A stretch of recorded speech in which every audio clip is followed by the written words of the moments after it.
आप देख रहे हैं मिड कैप मंत्रा और अब रुक करते हैं कुछ खबरों का। और चंद्रयान 3 की लॉन्चिंग के साथ भारत फिर इतिहास रचने वाला है। दोपहर 2:35 पर आईएसआर आज चंद्रयान 3 लॉन्च करने जा रही है। भारत का ये तीसरा मून मिशन चंद्रयान 2 का फॉलो अप मिशन है। इसका मकसद चंद्रमा के दक्षिणी ध्रुव पर सॉफ्ट लैंडिंग करना है। चंद्रयान 3 इस खास सफर के बारे में अधिक डिटेल्स के इसीलिए चलते हैं सीधे मेरे सहयोगी विपिन भट्ट के पास। विपिन बताइए। हाँ जी, तो फिर ये प्राउड मोमेंट आने वाला है। 2019 का वो दिन भूलता नहीं है जब पूरी दुनिया की निगाहें थी हमारे उस चंद्रयान पर। बस थोड़ा सा चूक गए हम, थोड़ा सा, जब हमारा जो विक्रम लैंडर है उससे संपर्क टूट गया करीब 500 मीटर चंद्रमा की सतह से ऊपर और वो क्रैश कर गया। खैर वो पुरानी बात है, लेकिन हम फिर तैयार हैं चंद्रयान 3 के साथ इतिहास रचने के लिए। तो आइए आपको बताते हैं कि ये क्या कुछ कमाल करेगा। तो लगभग वैसा का वैसा ही मिशन है। चंद्रयान 2 का एक फॉलो अप मिशन है। थोड़ा बहुत अंतर है इसके अंदर, जहां पर लैंडर की सॉफ्ट लैंडिंग ये आज भी सबसे बड़ा ध्येय है, क्योंकि वहीं पर हम चूक गए थे। और फिर जब वो लैंड हो जाएगा तो रोवर जो है वो निकल के चंद्रमा की सतह पर चलाना, ये इस मिशन की दो बड़ी बातें हैं। अब ये कैसे होगा, देखिए, एक प्रोपल्शन मॉड्यूल है जो लेकर जाता, जिसको आप चंद्रयान कहते हैं, वो प्रोपोर्शनल मॉड्यूल है। दरअसल एक रॉकेट आज लेकर जाएगा, लेकिन वो तो सिर्फ उसे धरती के ऑर्बिट में छोड़ देगा, वहां से वो चंद्रमा तक पहुंचेगा। तो उसका पहला हिस्सा प्रोपोर्शनल मॉड्यूल, जिससे अलग होगा लैंडर चंद्रमा की सतह से कुछ 100 किलोमीटर ऊपर।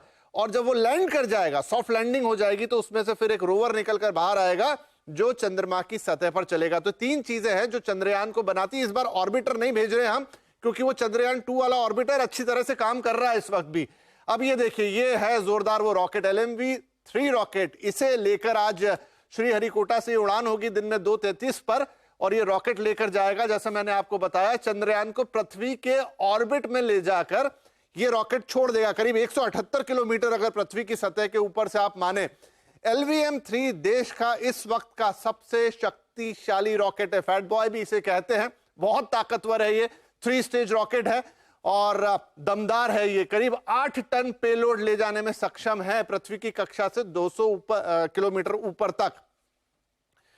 8 किलो का पेलोड ये ले जा सकता है और 200 किलोमीटर पृथ्वी की सतह से ऊपर जाता है, जहां पर जो इनिशियल अर्थ ऑर्बिट है वहां पर।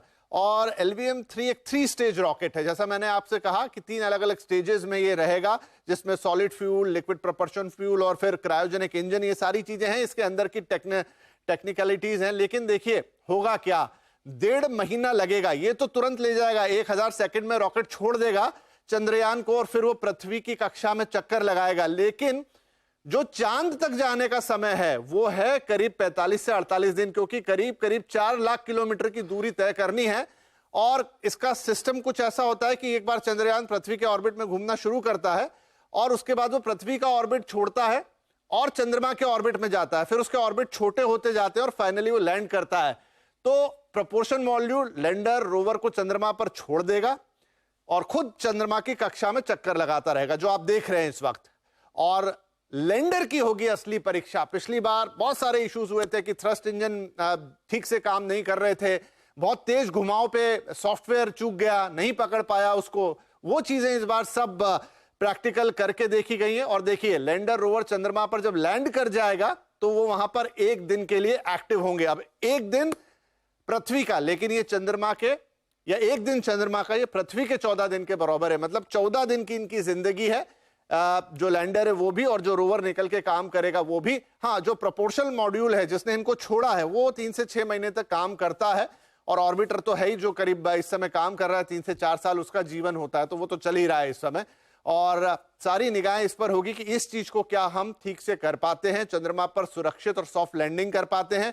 कल भी इसरो ने इसी माहौल में हेलीकॉप्टर से इस लैंडिंग को करा के देखा है। पिछली बार वो हमारा लैंडर क्रैश हो गया था, बिखर गया था। इस बार है कि वो बिखरे ना, टूटे ना। अगर क्रैश लैंडिंग भी होती है तो डैमेज ना हो। रोवर को चंद्रमा पर घूमते हुए दिखाना ये एक मकसद होगा। चलेगा, नमूने इकट्ठे करेगा, सैंपल्स लेगा, जानकारी लेगा, हम तक भेजेगा। लेकिन इंपॉर्टेंट बात यह है कि क्या हम ऐसा कर पाते हैं। कर लेंगे तो दुनिया के चौथे देश बनेंगे और दुनिया के पहले देश बनेंगे जो चंद्रमा के साउथ पोल पर यह कारनामा करके दिखाएंगे। बहुत खतरनाक जगह है चंद्रमा का साउथ पोल, वहां पर दिक्कतें होती हैं। आज तक कोई नहीं पहुंचा है, लेकिन इंडिया पहुंचेगा। तो चंद्रमा की सतह पर लैंडर की सॉफ्ट लैंडिंग कराना ही इसका उद्देश्य है। 2019 में विक्रम लैंडर की सॉफ्ट लैंडिंग नहीं हो पाई थी। 500 मीटर ऊपर संपर्क टूटा, थ्रस्टर में इश्यूज आया और वो क्रैश हो गया जाके चंद्रमा की सतह पर, और वो मिशन 70% ही पूरा हो पाया। तो थ्रस्टर्स में बदलाव किया गया इस बार। थ्रस्टर्स यानी वो छोटे छोटे इंजन जो उसको सॉफ्ट लैंडिंग में मदद करते हैं। इस बार ज्यादा संवेदनशील सेंसर्स लगाए गए हैं ताकि अच्छे से वो जगह को डिटेक्ट कर पाए, जहां उसको उतरना है वो चीज वो ठीक से डिटेक्ट करे। तो पिछली बार की जो सारी खामियां या कमियां रह गई थी उन्हें इस बार पूरा करने की कोशिश है, और उम्मीद हम यही करेंगे कि ये जो सीन अभी तो आप ये क्रिएटिव देख रहे हैं जो हमारे ग्राफिक्स टीम ने तैयार किया है, लेकिन साउथ पोल पर ये लैंडर उतरे, सुरक्षित उतरे, रोवर को हम चलता हुआ देखें। और ये इस बार जो है चंद्रयान 2, आपको याद होगा जहां वो क्रैश हुआ था उसकी साइड से कुछ 100 किलोमीटर दूर ये लैंडिंग कराई जाएगी। लेकिन ये साउथ पोल है, या सूर्य की किरणें तिरछी आती हैं, तो एक बहुत आसान टेरेन नहीं है लैंड करने के लिए। लेकिन ये चैलेंज लिया है इसरो ने कि वो यहीं पर कराएंगे। तापमान बेहद कम होता है, -180 डिग्री के आसपास ये तापमान चला जाता है, और इन सारी परिस्थितियों में लैंडिंग कराना उतना आसान नहीं है। फिर चंद्रमा पर कोई एटमॉस्फेयर नहीं है, तो वो जो ग्रेविटेशनल पुल है उसका सही आकलन आपको कर पाना बहुत मुश्किल होता है।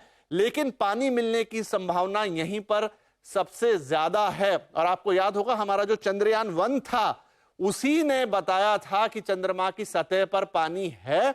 निशान पहली बार ढूंढे थे, जिसको नासा ने भी कंफर्म किया था। तो बहुत लंबी कहानी है चंद्रयान की, लेकिन इस चंद्रयान 3 के साथ हम उम्मीद करते हैं कि हम एक बार फिर इतिहास जो पिछली बार बनते बनते रह गया था इस बार जरूर बना देंगे। कुछ एक दिन इंतजार करना होगा, लेकिन आज तो लिफ्ट ऑफ पे सबकी नजर रहेगी। 2:33 का इंतजार कीजिए। बिल्कुल, lot of hope, lot of excitement और डेफिनेटली अ प्राउड मोमेंट। जैसे विपिन ने भी कहा 2:35 पर नजरें रहेंगी जब चंद्रयान 3 लॉन्च होगा। शुक्रिया विपिन आपका ये डिटेल्स और ये पूरा एलैबोरेशन करने के लिए।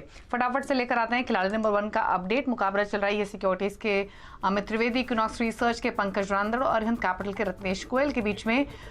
फिलहाल लेकर आते हैं अपडेट। पंकज ने ग्रैन्यूल्स को ऐड किया है पोर्टफोलियो में 340 के टारगेट्स के लिए। खरीदारी की सलाह है, 298 का स्टॉप लॉस रखें। रत्नेश गोयल ने एक ट्रेड ऐड किया हुआ है क्राफ्ट्समैन ऑटो का, यहां से इन्होंने एग्जिट किया है, माफ कीजिए 4700 के टारगेट से, लेकिन 4423 पर इन्होंने एग्जिट ले लिया है। अब दिखाते हैं रिटर्न की स्थिति। हालांकि आज आखिरी दिन है मुकाबले का, शुरुआत से लेकर अब तक रत्नेश ने अच्छी बढ़त बनाई हुई है और फिलहाल की स्थिति में भी रत्नेश ही लीड कर रहे हैं 15% प्लस रिटर्न के साथ। पंकज 2% प्लस रिटर्न दे रहे हैं और अमित त्रिवेदी का पोर्टफोलियो 1% के नेगेटिव रिटर्न्स दे रहा है। रुकने इसी के साथ एक ब्रेक के लिए। ब्रेक उस पर नयो कंपनी में आज बात करेंगे फेडरल बैंक के CFO वेंकटरमण वेंकटेश्वन से। एक छोटे से ब्रेक के बाद नमस्कार।